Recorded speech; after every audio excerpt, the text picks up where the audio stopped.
Información de último minuto a través de Telesur. A esta hora, declaraciones del presidente de Bolivia, Luis Arce, durante el periodo 77 de sesiones de la Asamblea General de la ONU.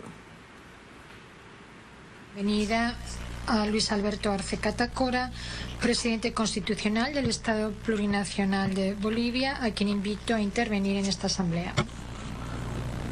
Muchas gracias, muy buenas tardes a todas y a todos.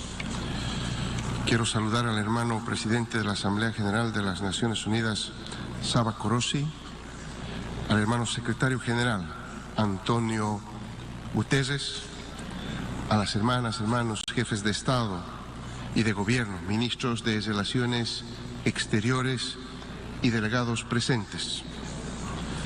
En primer lugar, hermano Saba Korosi, permítame saludar su elección como presidente de la Asamblea General de las Naciones Unidas y expresarle, a nombre del Estado Plurinacional de Bolivia, nuestro compromiso con la gestión que lleva adelante en beneficio de la comunidad internacional. Que este 77 periodo de sesiones permita continuar fortaleciendo el multilateralismo para enfrentar de manera más efectiva las nuevas y viejas amenazas que acechan a la humanidad. Hermano presidente, hoy nos encontramos frente a una crisis capitalista múltiple y sistemática que pone cada vez más en riesgo la vida de la humanidad y del planeta. No cabe duda que los desafíos a los que nos enfrentamos son cada vez más complejos.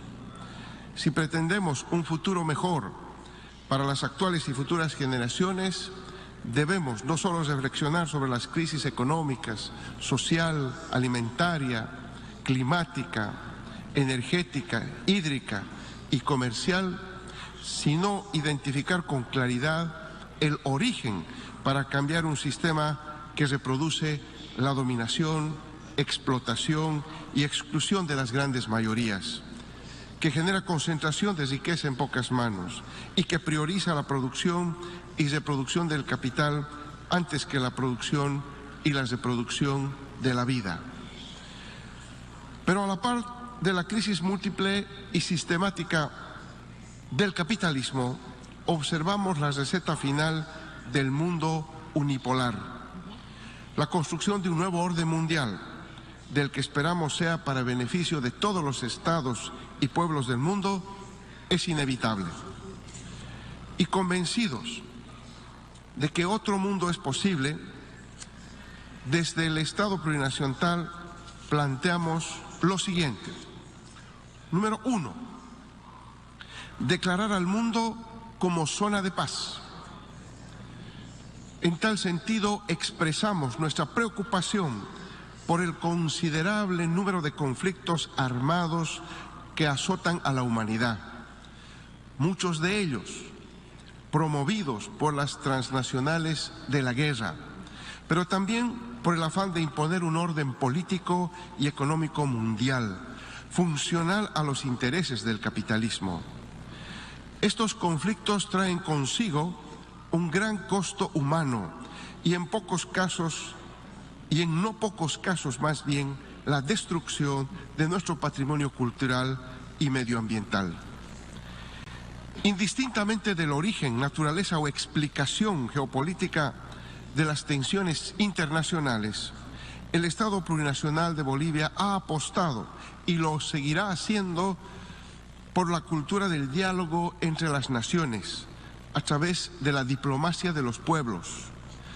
Pero lastimosamente observamos el deterioro creciente del sistema multilateral por el capricho de las potencias capitalistas de no resignarse a la existencia de un mundo multipolar y con equilibrio del poder. El multilateralismo es el único mecanismo que representa una garantía de respeto entre los estados, independientemente de su poderío económico o militar. Por lo tanto, consideramos que cualquier quebrantamiento de la paz y seguridad internacionales está vinculado a la insuficiente aplicación de los mecanismos previstos en la Carta de las Naciones Unidas o, en su defecto, a su flagrante transgresión.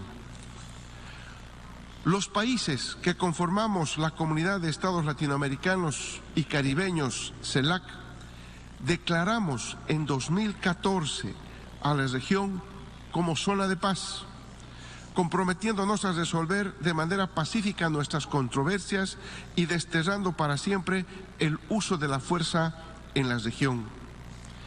En esa línea, propugnamos para que esta Asamblea sea el espacio de un gran acuerdo histórico, un acuerdo en donde prime el diálogo y la diplomacia sobre cualquier controversia y el mundo sea declarado también como zona de paz. Para alcanzar este objetivo, es vital importancia, entre varias iniciativas, que las Naciones Unidas trabajen sin descanso para lograr un alto al fuego entre Rusia y Ucrania, para que los derechos históricos del Estado y el pueblo palestino sean respetados y que la OTAN deje de pensar en sus planes expansionistas. Sustituir la fabricación de armas y destrucción masiva por una justa compensación a los pobres del mundo es la segunda propuesta. Precisamente, la falta de diálogo y de medidas de diplomacia preventiva nos arrastró a una era de grandes tensiones a nivel mundial y de crecientes incertidumbres e inestabilidad en la seguridad global. Vivimos tiempos en que la concentración de un gran número de armas de destrucción masiva en un pequeño grupo de países, mismos que al negarse a eliminarlas, priorizando sus intereses geopolíticos, hacen peligrar la paz y la seguridad de nuestro planeta. 9 países reúnen hoy 12.705 ojivas nucleares.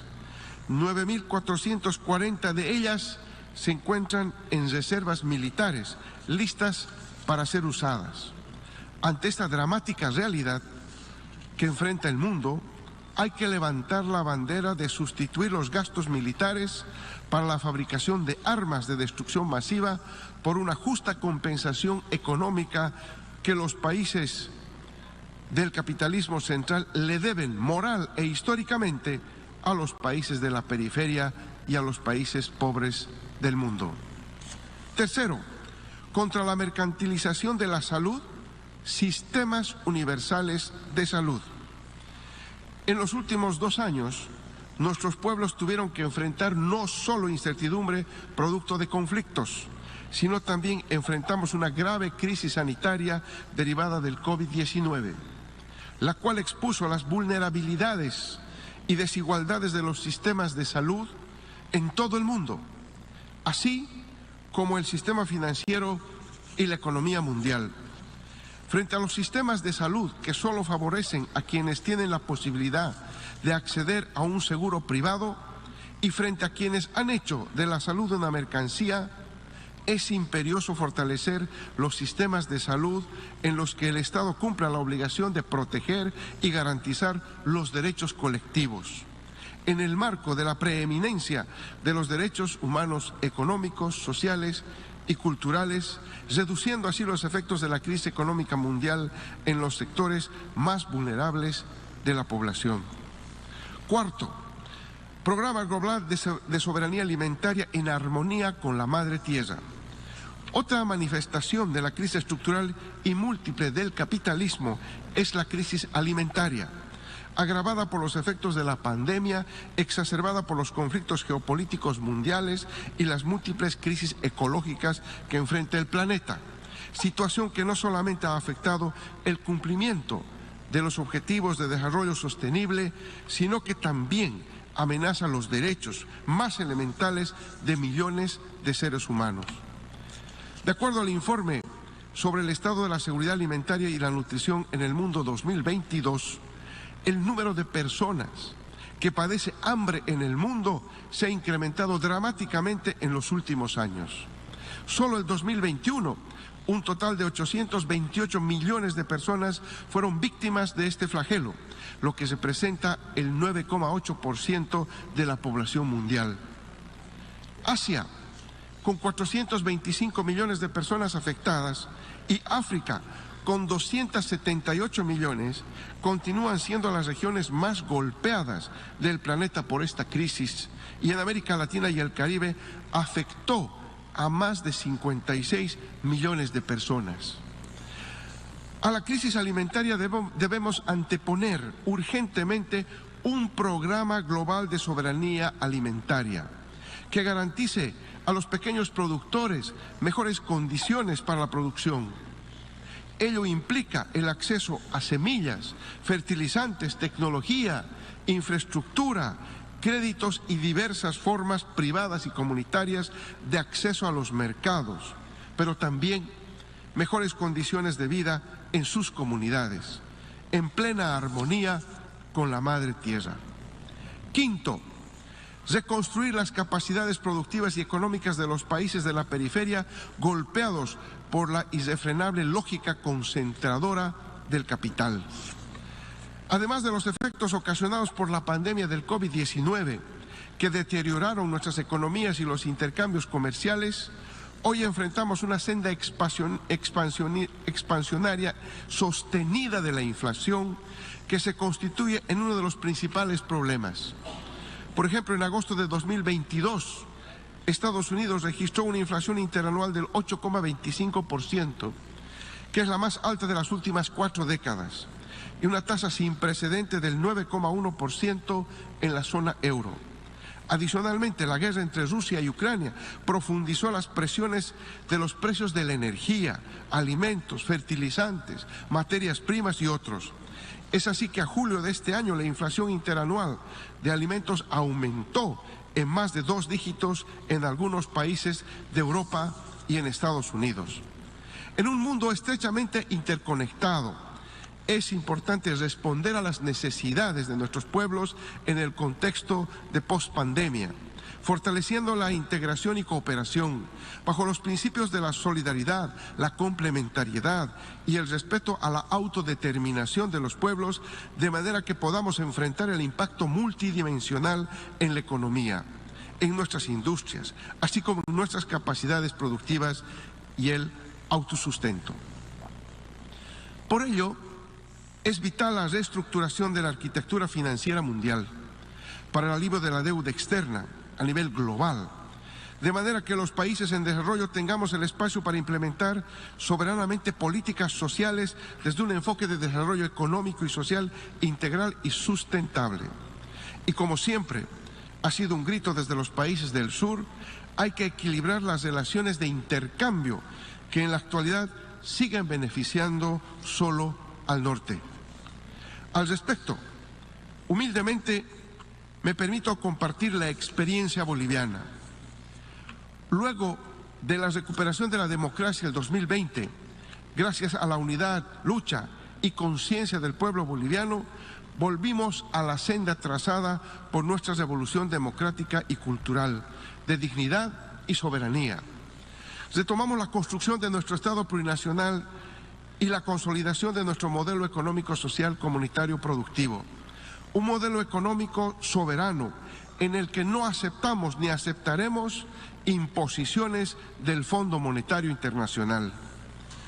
Nuestro modelo económico responde a nuestra realidad política, económica, social y cultural y está basado en un rol activo del Estado en la economía, en la nacionalización de nuestros recursos naturales estratégicos, la articulación de todas las formas de organización económica, el fortalecimiento de la inversión pública, la industrialización con sustitución de importaciones, la dinamización del mercado interno, la diversificación productiva, la seguridad con soberanía alimentaria, la redistribución de los ingresos, la lucha contra la pobreza y las desigualdades. Es decir, un crecimiento económico con justicia social, bajo el horizonte político civilizatorio del vivir bien, que emerge desde nuestras raíces indígenas originarias. Estas políticas responsables y soberanas nos han permitido retomar el camino de la estabilidad y el crecimiento económico con redistribución de los ingresos. Al primer trimestre de este año, la actividad económica registró un crecimiento del 4% impulsado por la demanda interna, con una inflación de 1,6% al mes de agosto. Nos constituimos en la economía con la inflación más baja de la región y una de las menores en el mundo, frente a tasas de inflación de varios países que a 12 meses ya superan los 2 dígitos. En el ámbito social, en el segundo trimestre del 2022, Bolivia registró la tasa más baja de desempleo de la región, con 4,5%, y organismos internacionales como la CEPAL nos sitúa como el país que reducirá en mayor medida la pobreza en 2022, mientras que otros países incluso sufrirán incrementos. Sin embargo, como muchos otros países de la periferia, todavía hacemos grandes esfuerzos para resolver los problemas relacionados a la crisis multidimensional y sistemática que nos afecta y que ocasiona que la recuperación se haga cada vez más difícil. Lamentamos que mientras los países del capitalismo central apuestan con grandes sumas de dinero por la guerra, se hacen ínfimos aportes para el desarrollo integral y sostenible, para la descolonización y despatriarcalización, la erradicación de la pobreza, las desigualdades económicas y sociales. Un ejemplo de ello es que en los últimos meses se ha dedicado 20 veces más recursos financieros al conflicto en Europa del Este que lo comprometido al Fondo Verde del Clima en una década. La paz no se logra comprando y vendiendo armas, sino trabajando unidos para construir y, si es necesario, reconstruir las capacidades económicas y productivas de todos los países. Sexta propuesta. La crisis climática requiere responsabilidad, solidaridad, armonía entre los seres humanos y la naturaleza, y no usura. Otra crisis que amenaza con destruir a la humanidad y la integridad de nuestra madre tierra es la climática, que de crisis está pasando a un colapso ecológico. Los desalentadores niveles de reducción de emisiones observados y proyectados hasta el momento demuestran que los países que tienen los medios para cambiar sus patrones de producción y consumo no tienen la voluntad política para hacerlo. Y los que hemos planteado metas ambiciosas no hemos recibido los medios de implementación comprometidos en la Convención y el Acuerdo de París para alcanzarlos. Más aún, los principales responsables de la emisión de gases de efecto invernadero ahora piden que cada país persiga la ilusión de una descarbonización al 2050, sin tomar en cuenta las responsabilidades históricas de los países desarrollados, ni las capacidades y limitaciones de los países en desarrollo, para los que el acceso a la tecnología limpia de última generación se hace cada vez más inalcanzable. Tal vez los deudores climáticos históricos quisieran que todos nos preocupemos solamente del futuro, para evitar discutir en el presente las promesas incumplidas a los países en desarrollo sobre financiamiento, transferencia de tecnología y fortalecimiento de capacidades.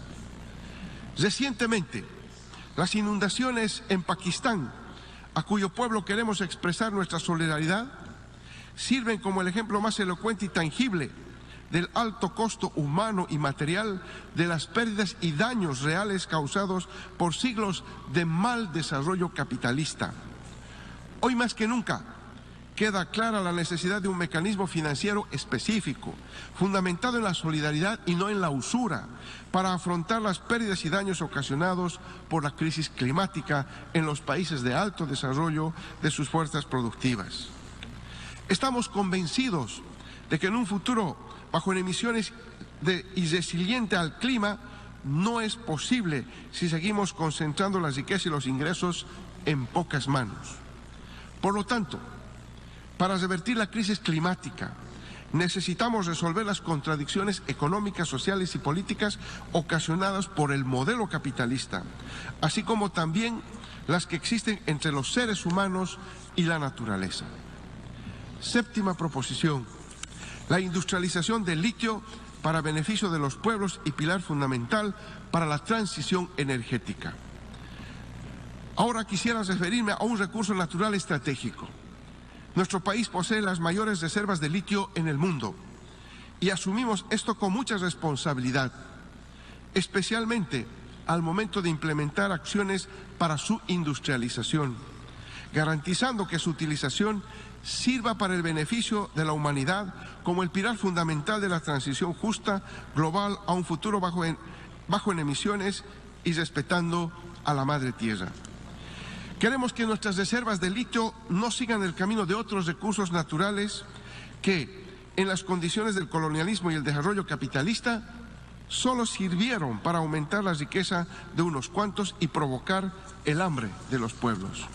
En este sentido, ratificamos la soberanía sobre nuestros recursos naturales como el litio, su industrialización, el beneficio orientado hacia el beneficio de los pueblos, no de transnacionales ni de un pequeño grupo privilegiado, y la apropiación soberana del excedente económico para ser redistribuido especialmente entre la población de menores ingresos.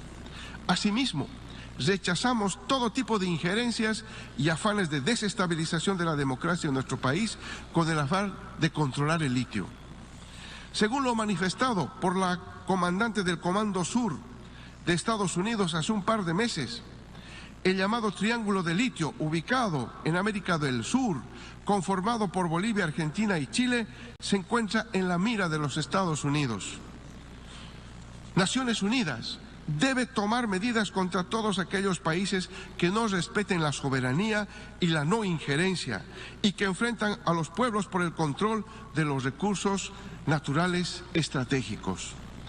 No somos fichas de tableros de ajedrez, somos pueblos que trabajan día a día para salir adelante y tenemos todo el derecho de decidir sobre nuestros recursos naturales. Octava proposición: de la nacionalización a la regionalización de la lucha contra el narcotráfico. Hay que cambiar el enfoque en el abordaje de la lucha contra el narcotráfico. Seguir haciendo énfasis en la oferta y no en la demanda solo ha servido como pretexto para la militarización y para el despliegue de la guerra internacional contra las drogas. Esto ha afectado a los campesinos del sur y deja en absoluta impunidad a los grandes grupos criminales nunca identificados públicamente en los países cuya población consumen masivamente la droga. La guerra internacional contra las drogas criminaliza y genera sanciones unilaterales contra países del sur, pero blinda el lavado de activos, facilita el tráfico de drogas y otros delitos conexos en los países del norte. Eso ya no puede seguir así. Con un balance positivo en la lucha contra el narcotráfico, Bolivia defiende su modelo y por eso asumimos que es el momento de trabajar juntos con Perú y Colombia y con otros países afectados por el tránsito de drogas, en la regionalización de la lucha contra el narcotráfico bajo un enfoque integral que sea menos militarizado y más económicamente social. Luego, debemos trabajar desde Naciones Unidas un mecanismo para evaluar sus resultados no solo a los países del sur, sino a los del norte, del que uno de sus integrantes certifica unilateralmente el combate a las drogas. Noveno, fortalecer los mecanismos internacionales para un trato preferencial para los países sin litoral. Me permito llamar su atención sobre el derecho del mar, que es uno de los grandes temas actuales de las relaciones jurídicas internacionales, ya que todos los estados mediterráneos o enclaustrados enfrentamos graves dificultades en su acceso al mar y el aprovechamiento de sus recursos, tomando en cuenta que los espacios marinos se constituyen en zonas de gran potencialidad para el desarrollo de los países, en especial en los países en desarrollo.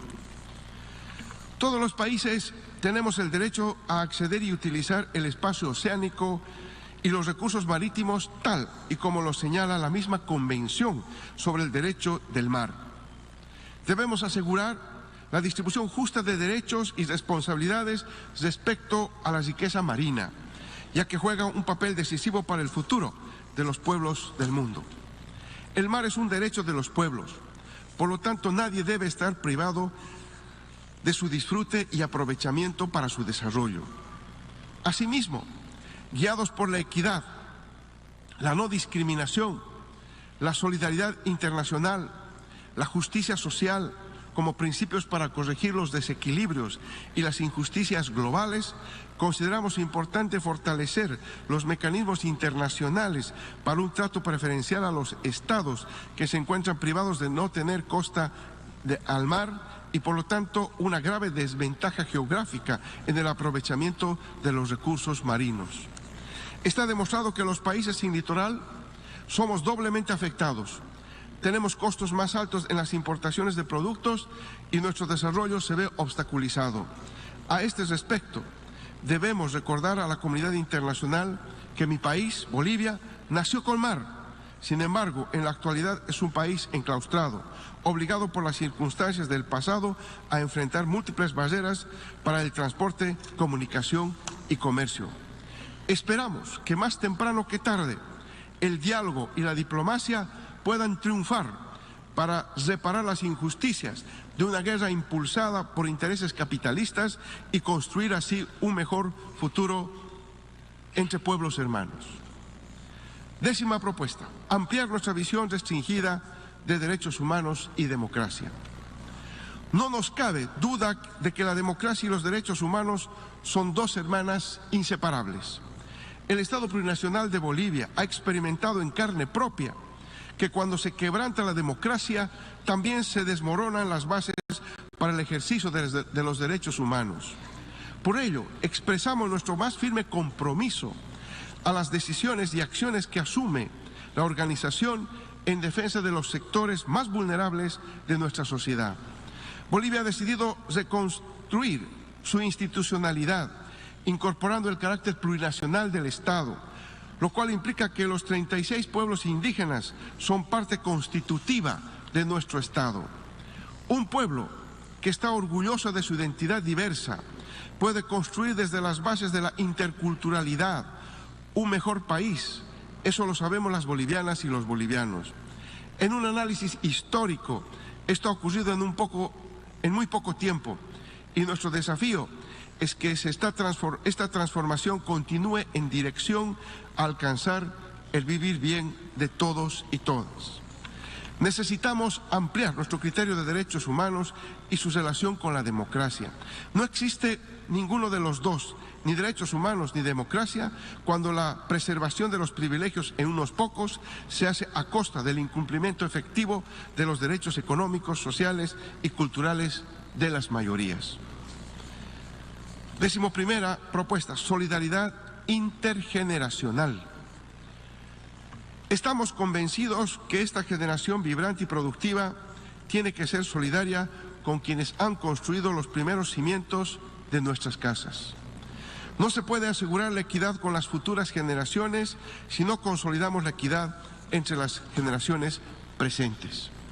Nos preocupa el énfasis sin equilibrio que existe en la esfera multilateral en torno a las generaciones futuras, sin tener en cuenta todo el trabajo que han hecho las personas adultas mayores en nuestros países. Nos preocupa que a la fecha no existe un tratado universal que los proteja. Esperamos que esta reflexión se realice de manera profunda en esta Casa Universal. 12ª propuesta, declarar el decenio de la despatriarcalización para luchar contra toda forma de violencia hacia las mujeres y niñas. De la misma manera, quiero llamar a la atención sobre algo que nos llama y nos alarma a nivel global: la persistencia de la violencia contra las mujeres y niñas, y en particular las mujeres y las niñas indígenas y en situación de pobreza. La pandemia y las crisis estructurales del capitalismo están deteriorando las condiciones de vida, especialmente de las mujeres del campo y de las ciudades. Ellas siguen enfrentando formas complejas e interseccionales de violencia.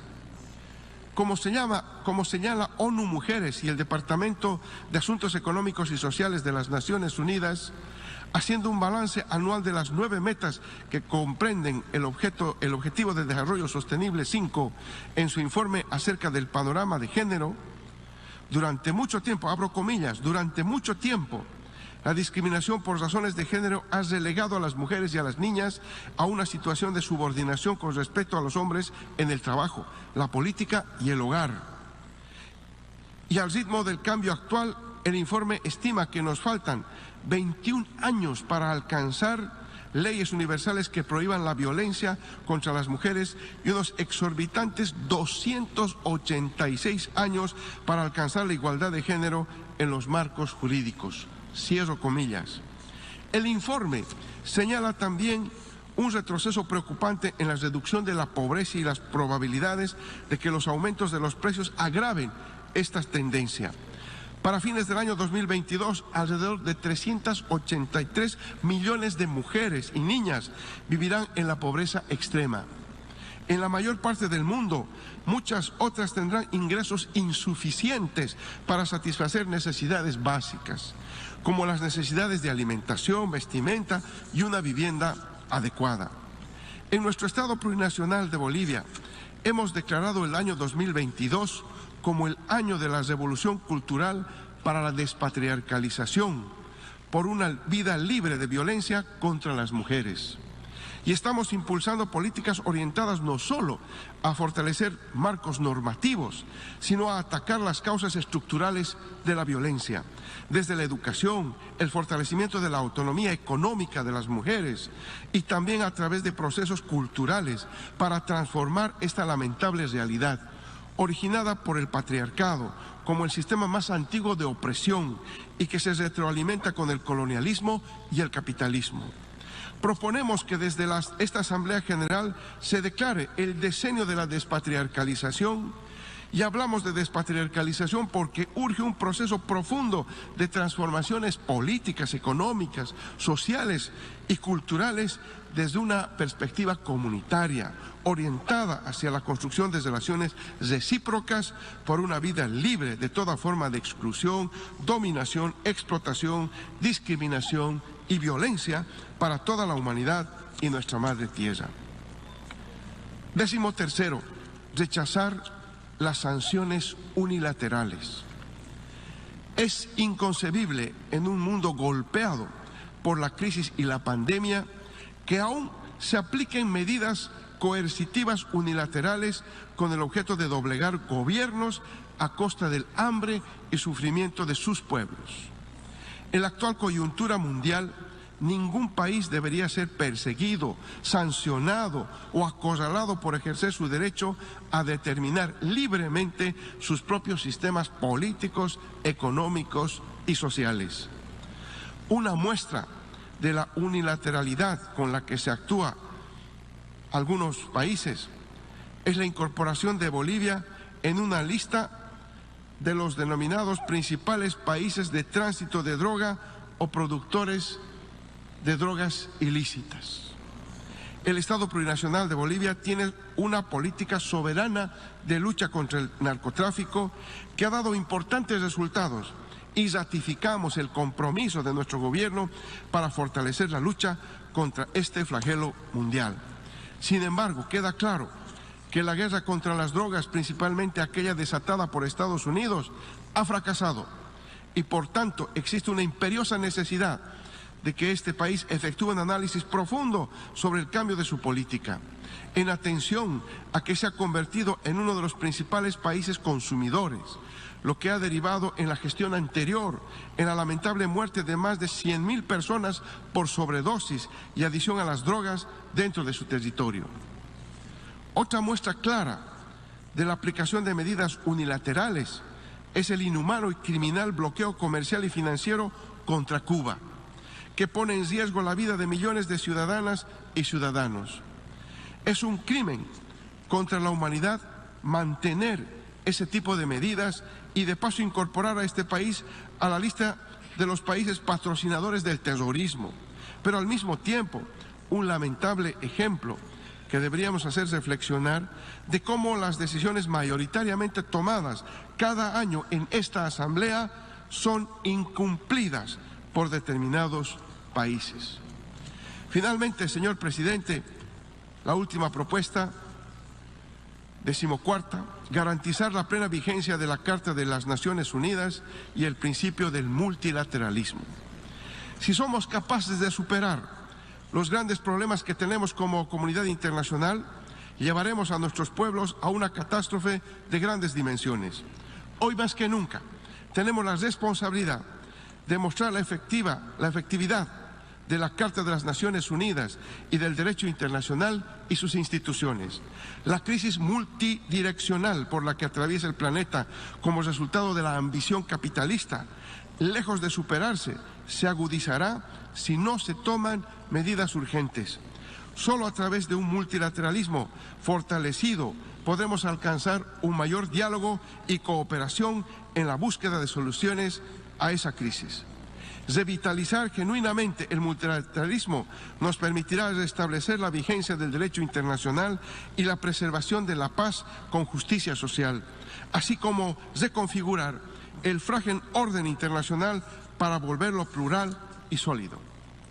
El Estado Plurinacional de Bolivia, a partir de la experiencia construida desde 2006 con nuestra revolución democrática y cultural, apuesta con optimismo a superar la actual polarización de la arquitectura mundial, superar el orden capitalista que nos ha metido en una carrera vertiginosa, peligrosa e ilimitada de consumismo que pone en riesgo a la humanidad y el planeta, y más bien construir un mundo más justo, inclusivo, equitativo para todas y todos, bajo los principios del vivir bien y la diplomacia de los pueblos. Muchas gracias.